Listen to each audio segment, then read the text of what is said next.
Hey, good morning everyone. And today we're going to continue our Psalms in quarantine.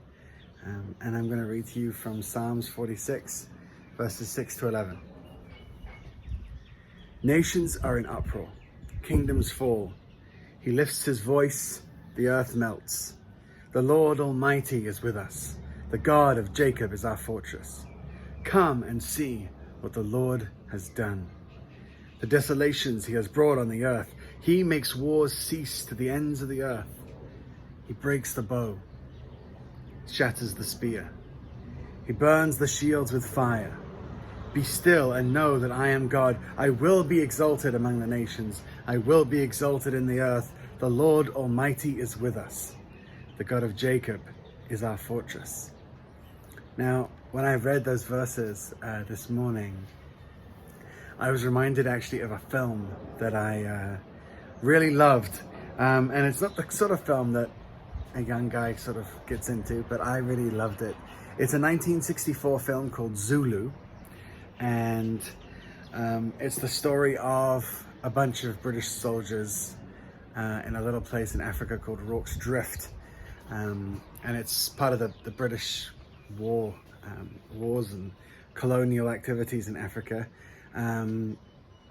But there's a quote, this quote from this psalm is mentioned. I'm going to put in the description below in YouTube. You can click on the link and go and see the place where it's quoted in the film. But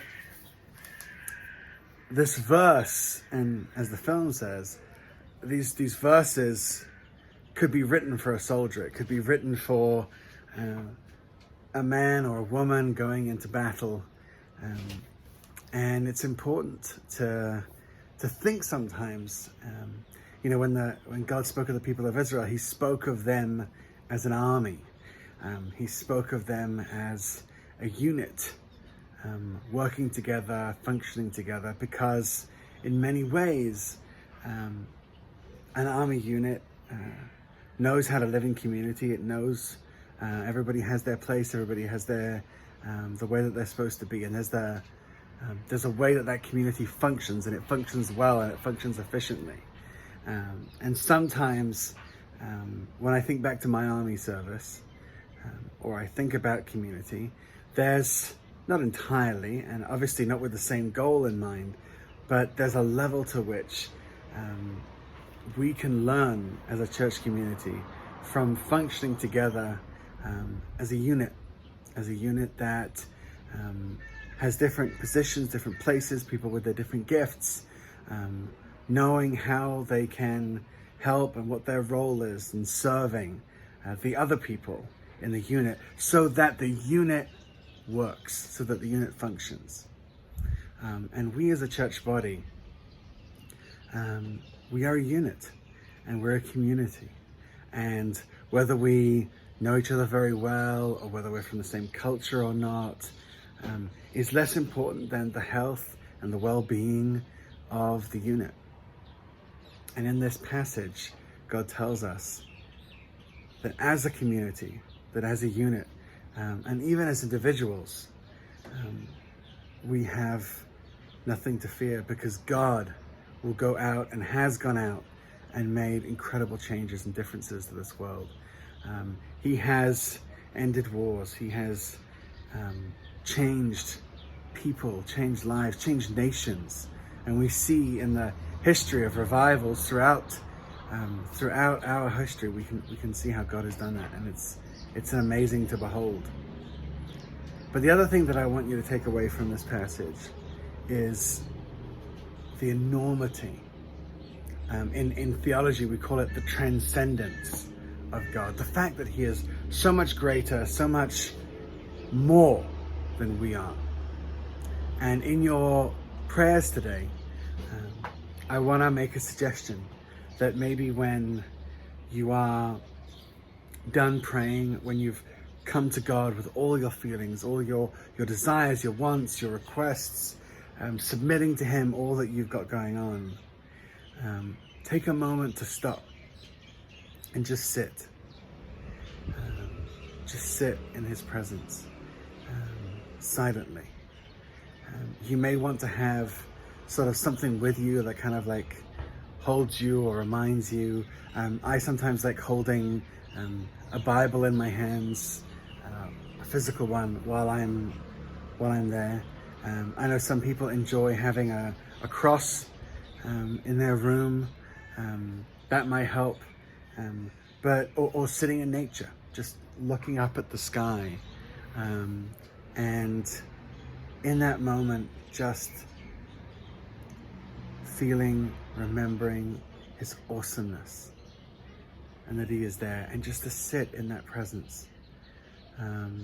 It really does remove all of the worry and the fear, because he's there. And that's the reality that we live in, not the stories that we make up in our heads, not the ones that people try to tell us online, but it's him and his presence. So God bless, guys. I hope you have a wonderful day, and again, let me know how you're doing. I did want to get back to you on some of the feedback I got yesterday. A lot of people that responded said that being at home and reconnecting with family, with friends, and with God were a big part of their positives. It was really cool to see how slowing down, despite the fact that it can cause us difficulties and trials, it does give us a big positive, which is reconnecting with people and making those connections. We also had a few people came and sort of said, like, well, is this saying something about, God's way that he looks on the world? And for sure, I think God is definitely working in this moment. But let's not be too quick to jump to ideas of punishment that could be happening, but we don't know. What we do know is that sin is rampant in the world, and that disease and wars and all of these things are the result of sin. They're the result of this world being broken, and that is a responsibility that all of us carry. That's a responsibility that we all deal with, because we're all part of the brokenness of this world. But thankfully, we're also part of what God is doing to change this world. And I think that's an important message. So as you are at home and reconnecting with family, friends, or spending more time talking to people, don't be afraid to share how your faith and your God is with you in this time. All right. Well, God bless you guys. Talk to you soon.